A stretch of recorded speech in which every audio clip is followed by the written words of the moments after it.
Maybe if you spent less time at the buffet and more time at your desk, you'd be in Cassandra's position right now. Martin Grant's voice cut through the quiet conference room like a knife.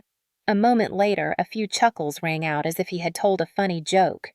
But the joke was on me. I sat motionless, my hands clenched under the table, listening to every word as if it were being carved into my flesh. Across from me, Cassandra, her curly hair sleek and shiny, her dress form-fitting, the scent of expensive perfume lingering in the air, smiled triumphantly. She had just been promoted to project director, the position I had spent 10 years striving for. Why wasn't I chosen?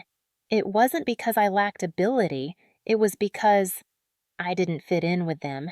And that was the moment I decided they would regret underestimating me. The large meeting room on the 21st floor of Grant & Comby Marketing fell so silent that I could hear the air conditioner humming.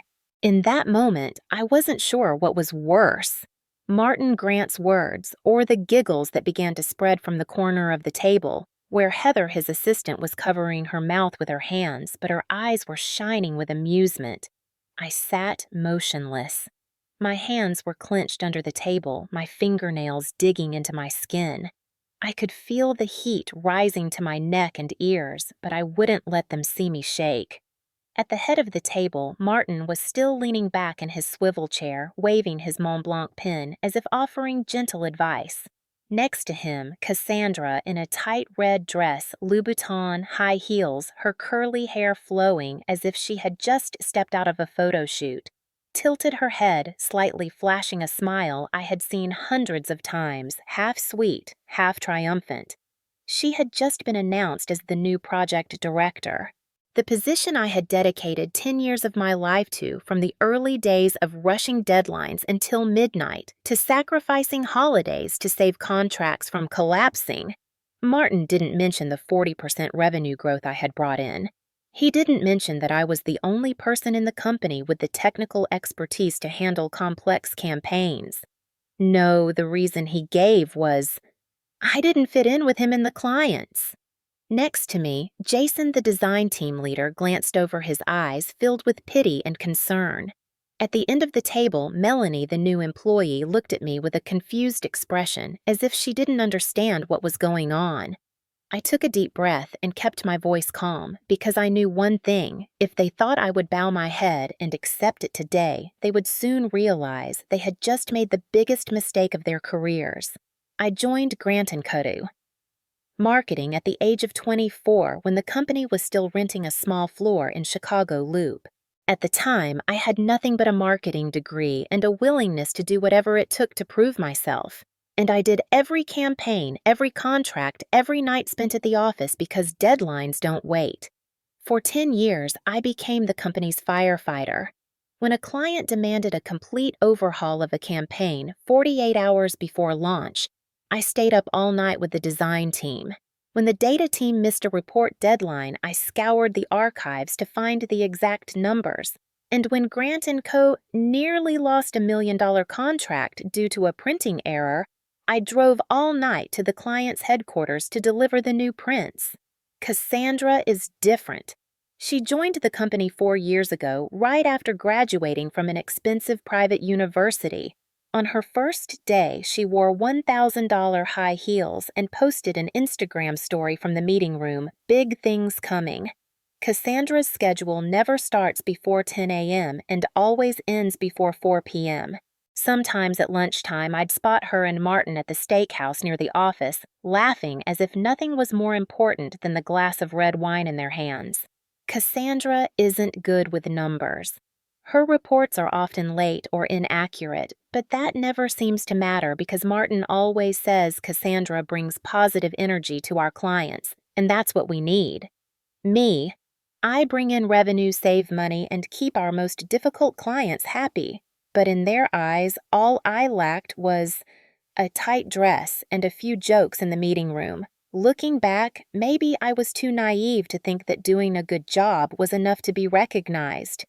The day Cassandra got promoted, I realized that here true value doesn't lie in your abilities, but in how you look when you walk into the room.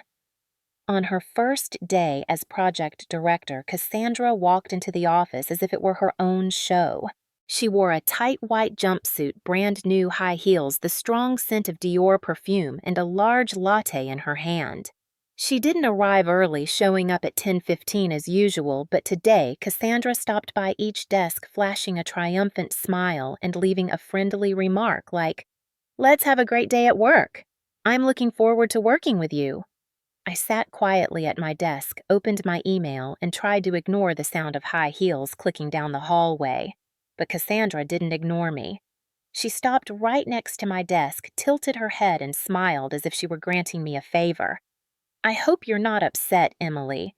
I know you wanted this position, but sometimes the company needs a fresher image." Fresh, I wanted to laugh.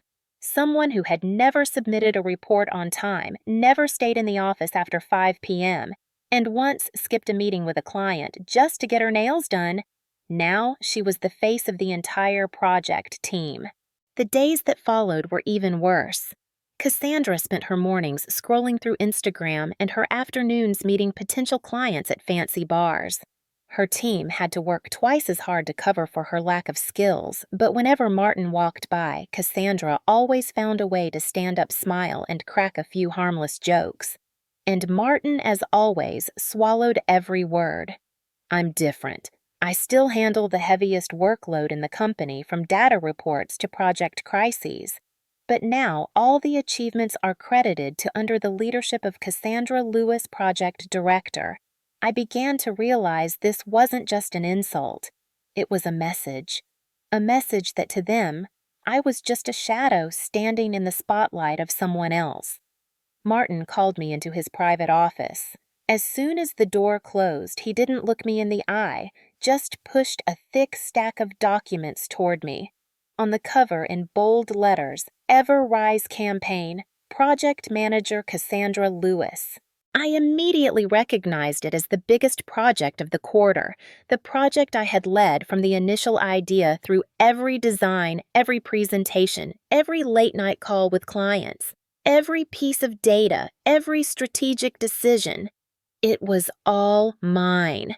We thought it would be better if the rest of the project was credited to Cassandra.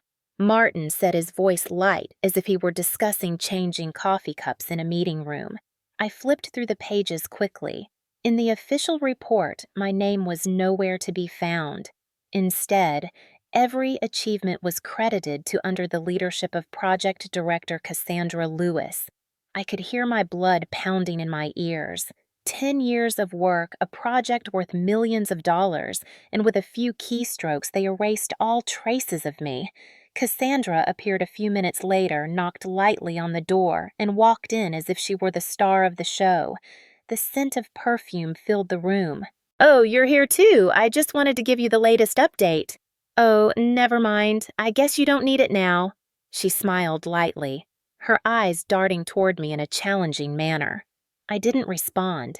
Instead, that night I stayed in the office after everyone else had left. Only the desk lamp illuminated the computer screen. I plugged in the hard drive and backed up the entire project history, every email, every spreadsheet, every piece of evidence showing who was really behind this success. I knew that if I left quietly, they would believe they had won. But I also knew the real battle had only just begun. The next morning, I arrived at the office earlier than usual. The hallway was still quiet, with only the sound of the coffee machine from the pantry. In my hand was a thin white envelope, but it was heavy enough to change everything. Martin was sitting in his office, casually scrolling through emails as I entered. "Emily, is something wrong?" he asked without looking up. I placed the envelope neatly in front of him. "This is my resignation letter, effective in 2 weeks." He blinked his hands, pausing on the keyboard. "Don't be hasty. We can—" "I'm not being hasty," I interrupted. "I'm just focused on results, like you said." Martin opened the envelope and pulled out not only the resignation letter, but also another set of documents. I saw his eyes scan the pages quickly, then slow down, then stop altogether. It was a detailed report on the customer data analysis system I had developed over the past 3 years. The system had helped Grant & Company increase revenue by 40%, shorten project processing times, and retain even the most demanding customers. But what Martin didn't know was that I had registered the patent for this system under my name and the certificate had been issued just 1 week earlier. I continued calmly. This document also clearly outlines all my contributions, including the revenue figures and customer retention rates the system has achieved. You can keep a copy of this. But the ownership belongs to me. Martin placed the papers down, his expression momentarily flustered. For the first time in years, I saw him lose his usual smug demeanor. I turned and walked out of the room, glancing at Cassandra's chair in the work area. It was empty. She was probably busy somewhere else. I smiled. The last 2 weeks were going to be interesting. 3 months after leaving Grant & Co., I stepped out of Grand Central Station in New York, the morning sun reflecting off the towering glass buildings. I barely recognized myself in the store window. 50 pounds gone. My once long, messy hair was now neatly cut and lightly curled. A gray suit fit perfectly, black heels gleamed, and a brand new leather briefcase was in my hand. I was no longer the chubby Emily they had once mocked. I was a different person, sharper, stronger. During my time away from Chicago, I worked tirelessly with a team of nutritionists and personal trainers, not to please anyone, but to prove to myself that I could do it. I also spent countless hours optimizing my data analytics system, turning it into a complete platform ready for global deployment. One afternoon in April, I received an email from Tyler Brooks, CEO of Phoenix Strategies, Grant & Company's biggest competitor. I heard you left Grant & Co. I'd like to meet you. We need someone like you. The meeting took place in a conference room overlooking Manhattan. Tyler got straight to the point. I want to partner with you to roll out your system to Phoenix's entire global client network. This isn't just a management position. I'm offering you the role of strategy director with a stake in the company. I looked down at the contract in front of me. The numbers weren't just about money. They were about power, about having a voice, about the opportunity to turn ideas into reality, and no one could take that away from me anymore. A year after leaving Grant & Co., I was sitting in my new office on the 32nd floor of Phoenix Strategies headquarters in Manhattan. The view overlooked the Hudson River. The walnut desk was polished to a shine. On the wall hung the patent for my data analysis system, now used by over 50 companies worldwide. My phone vibrated. It was a message from Jason, my former design team leader at Grant & Co. Cassandra just cried in the meeting room. Martin turned pale when he heard that Phoenix signed a contract with their biggest strategic client. I opened my laptop and an article popped up on the home page. Grant & Co. loses 28% of quarterly revenue 3 major clients leave. In the article, clients complained about delayed projects, inaccurate data, and a complete lack of long-term strategy. I knew why, because the system I built was no longer there to support them. I recalled the times Cassandra stood in the middle of the meeting room, smiling sweetly and repeating the ideas that I had come up with. Now, when she had to take the heat, she had nothing but a few empty Instagram stories. That afternoon, an unexpected email arrived from Martin Grant himself, Emily. I was wrong. Not recognizing your value was the biggest mistake of my career. Cassandra is leaving. I just resigned. If there's ever a chance, I'd love to work with you again. I finished reading and leaned back in my chair. I wasn't angry, no bitterness, just relief. Because I knew I had won not by tearing anyone down, but by lifting myself up. Looking out the window, I saw the sunset painting the city gold. A thought flashed through my mind, sometimes the sweetest revenge is letting them witness your rise while you're flying higher than ever. 3 months after the collapse of Grant & Co., I was invited to be the keynote speaker at the National Marketing Conference in Los Angeles. The large hall was packed with more than 500 people, leaders, CEOs, and experts from all over the United States. I stepped onto the stage in a well-tailored navy blue suit, my hair pulled back in a neat bun, my high heels clicking loudly with each step.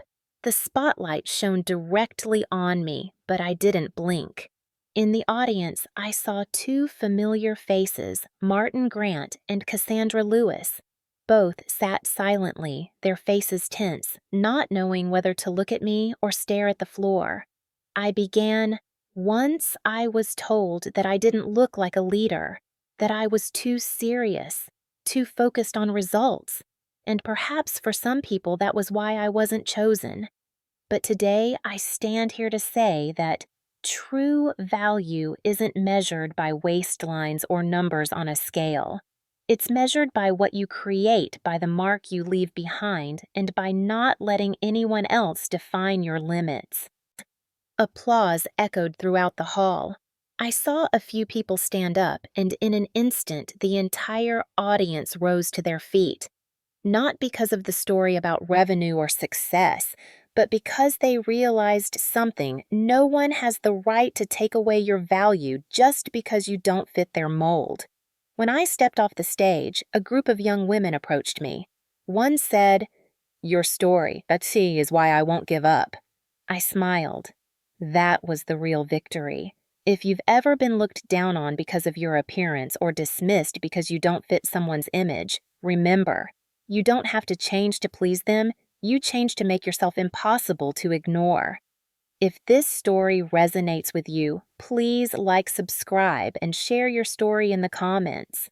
Because who knows, next time you might be the one stepping onto the stage and the world will see you in a whole new light.